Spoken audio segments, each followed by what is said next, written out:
RR6 news కి స్వాగతం. కోవూరు మండలం తాలూకా ఆఫీసు ప్రాంగణంలో కూటమి నాయకులు విలేకరుల సమావేశం నిర్వహించారు. ఈ కార్యక్రమంలో నాయకులు మాట్లాడుతూ ఈ రోజు మాజీ ఎమ్మెల్యే ప్రసన్న కుమార్ రెడ్డి వైసీపీ నాయకులు ప్రెస్ మీట్ నిర్వహించి మా నాయకులు చంద్రబాబు నాయుడిని పవన్ కళ్యాణ్ ని అవహేళనగా మాట్లాడారు. ఇది సరైన పద్ధతి కాదు అని అన్నారు. ప్రజలు మీకు బుద్ధి చెప్పినా మీలో మార్పు రాలేదని, మా నాయకుల గురించి మాట్లాడే అర్హత ప్రసన్న కుమార్ రెడ్డికి లేదు అని వ్యాఖ్యానించారు. కూటమి ప్రభుత్వం అధికారంలోకి వచ్చి 100 రోజుల్లో అనేక అభివృద్ధి కార్యక్రమాలు చేసిన ఘనత కూటమి ప్రభుత్వానికి దక్కుతుందని, అలాంటి మా నాయకుల మీద ఎలా పడితే అలా మాట్లాడితే మీకు తగిన బుద్ధి చెప్తామని అన్నారు.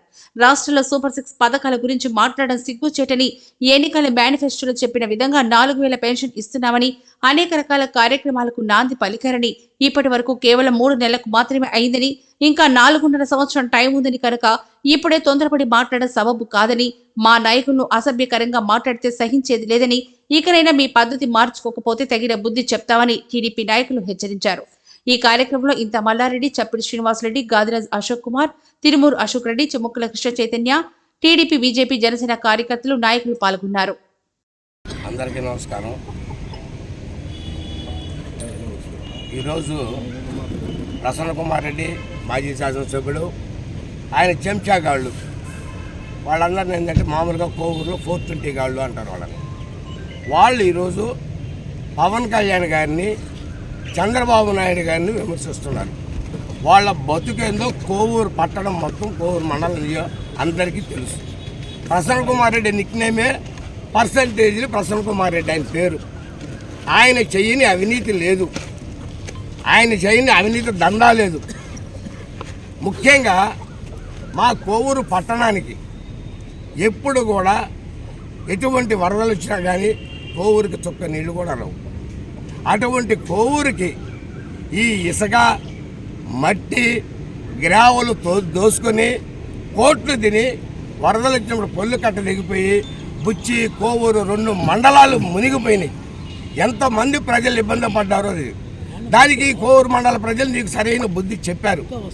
ఇకనైనా మానుకో ప్రసన్న కుమార్ రెడ్డి, ఇకనైనా మానుకో ఇటువంటి అవినీతి ఆరోపణలు. పవన్ కళ్యాణ్ కాలి గోటికి కూడా నువ్వు పనికిరావు. దేంట్లో కూడా ఆయన సంపాదించిన సంపాదనలో దాదాపు 90% పైన పేద ప్రజలకి, రైతులకి పంచిపెట్టిన వ్యక్తి పవన్ కళ్యాణ్ గారు. అదే నువ్వు వేలాది కోట్ల రూపాయలు దోసుకొని హైదరాబాద్లో బంగ్లాలు కట్టుకుంటా కోవూరు నియోజకవర్గ ప్రజలను మోసం చేసిన వ్యక్తివి నువ్వు. నీ చెంచాగాళ్ళు ఉన్నారు, ఇంకా మరి దారుణం వాళ్ళు. అట్లాగా మా మల్లారెడ్డి చెప్పాడు, వాళ్ళ పేర్లు కూడా చెప్పకూడదని.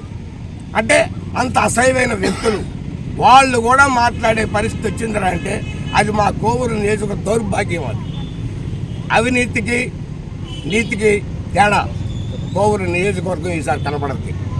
గతంలో అవినీతి ప్రభుత్వం రాజ్యం వేలింది. మా అదృష్టం బాగుండి వేమిరెడ్డి ప్రశాంత్ రెడ్డి గారు ఎమ్మెల్యేగా రావడం, వేమిరెడ్డి ప్రభాకర్ రెడ్డి గారు ఎంపీగా రావడం మా కోవూరు నియోజకవర్గ ప్రజల అదృష్టం. అంత అభివృద్ధి చేసే వాళ్ళు, నీతి నిజాయితీగా చూపించే వ్యక్తులు మాకు రావడం చాలా అదృష్టం. ఇక్కడి నుంచి ఇక్కడైనా బుద్ధి తెచ్చుకో ప్రసన్న కుమార్ రెడ్డి. నీతో 30 సంవత్సరాలు తిరిగా నేను, నువ్వేందో నాకు తెలుసు బాగా. చెప్తా ఉండా నువ్వు ఎంతమందిని మోసం చేసి ఉండవో అందరికీ తెలుసు. ఇకనైనా బుద్ధి తెచ్చుకొని పద్ధతిగా కోటలో ఉంటావో హైదరాబాద్లో ఉంటావో ఉండు. నీ కోటమ్మ తల్లి మీద కూడా ప్రమాణాలు చేసి మోసం చేసిన వ్యక్తి నువ్వా. హైందవ సాంప్రదాయం పసుపు కుంకుమ బొట్లు పెట్టడం అనేది దేవాలయంలో మెట్లకి ఒక హైందవ సాంప్రదాయం. ఆ సాంప్రదాయాన్ని పాటించిన వ్యక్తి పవన్ కళ్యాణ్. దాన్ని పోయి వేషాలంట. నీకు అన్న డ్రామా యాక్టర్లు ఎవరైనా ఉన్నారా? రాజశేఖర రెడ్డిని దొంగ, రౌడీ, చంద్రబాబు నాయుడు దేవుడు, ఇంద్రుడని పొగిడిన వ్యక్తివి నువ్వు. ఆ నోటి కూడానే నువ్వు మాట్లాడుతున్నావు. నేను నోరాలు అంత తాటి మట్ట ఏమనుకోవాలి నిన్ను. ఇకనైనా బుద్ధి తెచ్చుకొని ప్రసన్న కుమార్ రెడ్డి జాగ్రత్తగా మొసలుకుంటే నీకు మంచిది. ఆ నల్లపరెడ్డి కుటుంబంలో చాలా పుట్టిన వ్యక్తి నువ్వు. అదే గోపాలరెడ్డి కుమారుడు జగన్మోహన్ రెడ్డి, సుబ్బారెడ్డి కొడుకు సురేష్ రెడ్డి, వీళ్ళంతా ఉన్నారు నల్లపరెడ్డి కుటుంబంలో. వాళ్ళ కుటుంబ గౌరవాన్ని కాపాడుకుంటారు వాళ్ళు. నువ్వు నీ తమ్ముడు దోసుకొని దొంగతనాలు చేసి మోసాలు చేసి ఆ విధంగా బతికి మీరు నల్లపరెడ్డి పేరు జరగొట్టున్నారు. మీరు ఇకనైనా ఆ శ్రీనివాసరెడ్డి ఆత్మ క్షోభిస్తుంది. కాబట్టి బుద్ధి తెచ్చుకొని ప్రవర్తించమని చెప్పుకుంటున్నాను. దేవస్థానం ప్రపంచంలోనే ఎంతో పవిత్రమైనటువంటి హిందూ సాంప్రదాయాలు కలిగినటువంటి పవిత్రమైన దేవస్థానం తిరుమల తిరుపతి దేవస్థానం. అన్ని మతస్థులు ఎవరైనా అక్కడికి రావాలంటే ఎటువంటి పరిస్థితుల్లో డిక్లరేషన్ ఇవ్వాల్సి ఉండే. ముందుగా జగన్మోహన్ రెడ్డిని ఈరోజు ప్రెస్ మీట్ పెట్టినటువంటి నాయకులు ఈ సిగ్గు ఎగ్గు లేనటువంటి ప్రసన్న కుమార్ రెడ్డి ఒక మాట అడగండి. జగన్మోహన్ రెడ్డి గారి భార్య అయినటువంటి భారతి గారిని ఏ రోజన్నా కానీ తిరుమల తిరుపతి గుడికి వచ్చినటువంటి దాఖలాలు ఉన్నాయా? వచ్చినా కానీ ఏ రోజన్నా కానీ ఒక ప్రసాదం నోట్లో వేసుకున్నటువంటి పరిస్థితి ఉందా? అట్లాంటి వాళ్ళని డిక్లరేషన్ అడగక ఏం అడుగుతారండి? దాంట్లో తప్పేంటి?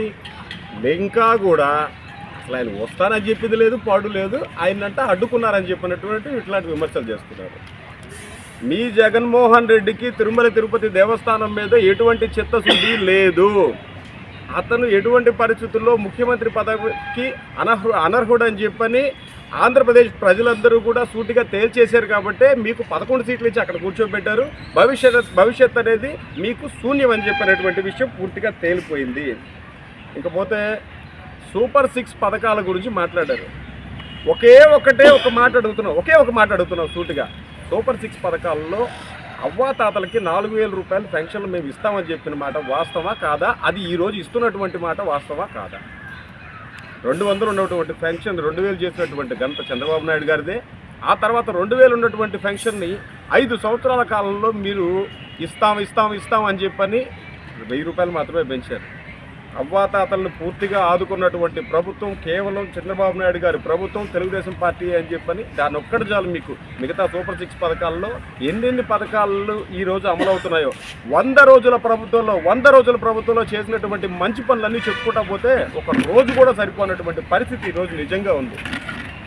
నియోజకవర్గం వివాదరహితంగా, అవినీతి రహితంగా ఉండాలని చెప్పినటువంటి మా ఎమ్మెల్యే గారి ఆకాంక్ష మేరకు ఖచ్చితంగా ఆ విధంగానే పనిచేస్తామని చెప్పి తెలియజేస్తున్నాం.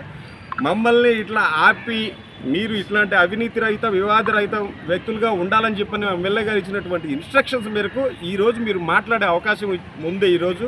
కానీ మేము ఒకటి మాత్రం ఖచ్చితంగా చెప్తున్నాం, మిమ్మల్ని అయితే ఎటువంటి పరిస్థితుల్లో మీరు చేసినటువంటి అవినీతిని 100 రోజులే గడిచింది, ముందుంది ముసళ్ళ పండగ, మిమ్మల్ని ఎవరిని వదిలిపెట్టలేదు. ఇసుకలో దోచుకున్నారు, గ్రావెల్లో దోచుకున్నారు, మట్టిలో దోచుకున్నారు, మద్యంలో దోచుకున్నారు.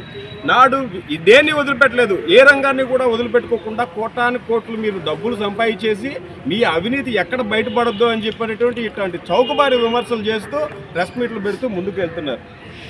ఇట్లాంటి విమర్శలను అయితే మా ఎమ్మెల్యే గారు ఒక సూచన చేశారంటే ఎక్కడ చేయనిటువంటి పరిస్థితులు కూడా ఖచ్చితంగా చేస్తామని చెప్పని తెలియజేసుకుంటా ఉన్నాం. ఇంకొక ముఖ్యమైన విషయం ప్రసన్న కుమార్ రెడ్డి గారు తెలుసుకోవాల్సిన పరిస్థితి ఉంది. 55,000 ఓట్ల మెజారిటీ కోవూరు నియోజకవర్గ ప్రజలు మా ప్రశాంత్ రెడ్డి గారికి ఇచ్చారు, తెలుగుదేశం పార్టీకి ఇచ్చారు. అందుకు బాధ్యతాయుతంగా పని చేస్తాం కూడా. అంతేగాని మీలాంటి ఇట్లాంటి సిగ్గు ఎగ్గులేని మాటలకి ఏదో ఒకటి ఇదైపోతామని చెప్పని మాత్రం అనుకోవద్దు.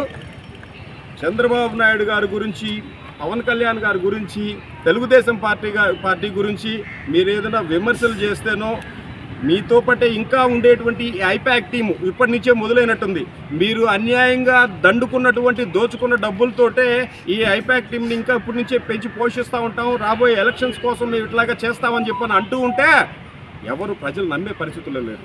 మంచి పని చేస్తే మీరు అర్థవంతమైనటువంటి ప్రజలకు సంక్షేమం కోసం ఏం చేయాలో అట్లాంటిది ఏదైనా మాట్లాడండి, దానికి సమాధానం చెప్పేదానికి మేము సిద్ధంగా ఉంటాం. అంతేగాని అనవసరమైనటువంటి విమర్శలు చేసి మా చంద్రబాబు గారి గురించి ఏదైనా అనవసరమైన మాటలు మాట్లాడితేనో ఇంకోటి మాట్లాడితేనో ఒప్పుకోమని చెప్పని తెలియజేసుకుంటా ఉన్నాం. మీరు చేసినటువంటి ఈరోజు ఇక్కడ కొంతమంది నాయకులు ఉన్నారు, లోకల్గా ఉండేటువంటి నాయకులు, అది వాళ్ళ పేర్లు చెప్పేదానికి కూడా కొంచెం కష్టంగా ఉంటుంది. ఎందుకంటే అట్లాంటి అవినీతివంతమైనటువంటి నాయకులు కూడా ఈరోజు గుళ్ళు గోపురాల్లోకి వచ్చి మాట్లాడుతున్నారు. ఒకరంతా ఉండండి, నోట్లో ఊస్తారు చూసే జనాలు మీ గురించి మాట్లాడితే. మీ పేర్లు చెప్పాలన్నా కానీ మాకు అంత కష్టంగా ఉంటుంది. ఏ గుళ్ళు మీరు కట్టలేదు, గుళ్ళ మీద చెప్పుకొని మీరు బతికేటువంటి నాయకులు కోవూరులో మిమ్మల్ని కోవూరు ప్రజలు తిరగనిచ్చే పరిస్థితి లేనే లేదు. ఒళ్ళు దగ్గర పెట్టుకొని మాట్లాడాలని చెప్పని మిమ్మల్ని హెచ్చరిస్తున్నాం.